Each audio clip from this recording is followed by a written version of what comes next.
ப்ரூஸ்லியோட success என்ன காரணம்? ஒரே வார்த்தை, அவன் படித்தது. அவன் ஒரு மாஸ்டர்கிட்ட போகிறாரு, ப்ரூஸ்லி ஒரு மாஸ்டர்கிட்ட போகிறாரு. அவர் எடுத்த உடனே அவருக்கு அந்த கலையை கற்றுக் கொடுக்கல. ஒரே ஒரு வார்த்தை சொன்னார், உன்னால தண்ணி மாதிரி இருக்க முடியுமா, உன்னால தண்ணி மாதிரி இருக்க முடியுமா அப்படின்னா. எனக்கு புரியல என்ன சொல்றாரு இவரு. ஒரு மனுஷன் சண்டை போடணும், அடி வாங்கணும்னா எப்படி தண்ணி மாதிரி இருக்க முடியும்? வலிமையா இருந்தா தானே இந்த உலகத்துல சண்டை போட முடியும். என்ன நம்ம வாத்தியார் சொல்லி கொடுக்குறாரு அப்படின்னு. எனக்கு தெரியல, நான் சொல்லி தர மாட்டேன், ஒரு வாரம் டைம் கொடுக்குறேன், நீ தெரிஞ்சுட்டு வா போ அப்படி. ப்ரூஸ்லி பைத்தியம் முடிச்ச மாதிரி அங்க இங்க எல்லாம் ஓடிட்டு கடைசியா போட்டிங் போறாரு. போட்டிங் போகும்போது எரிச்சல்ல இந்த கையை எடுத்து அந்த தண்ணியில ஓங்கி ஒரு அடி அடிச்சார்.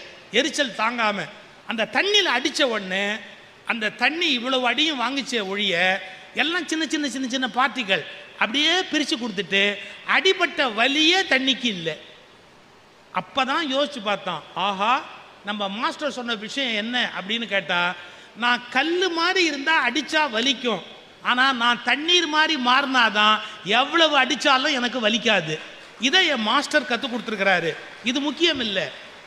ஒரு அருவி மேலேந்து விழும்போது பார்த்திருக்கியா, அது மேலேந்து விழுற தண்ணி பாறையை உருட்டும். கொஞ்சம் யோசிச்சு பாரு, தண்ணி பலம் இல்லாததுங்கிறான். எவ்வளவு பெரிய பாறை அது உருட்டி கீழே தள்ளும் தெரியுமா? அப்ப மேலேந்து விழும்போது ஒரு தண்ணீர் பலம் பெறுகிறது. அது தாக்கும் போது அளவு கடந்த வேகத்தோடு தாக்குகிறது. ஆனால் தாக்கப்படுகிற போது தன் மீது அந்த தாக்குதல் படாதபடி தன்னை லேசாக்கி கொள்ளுகிறது.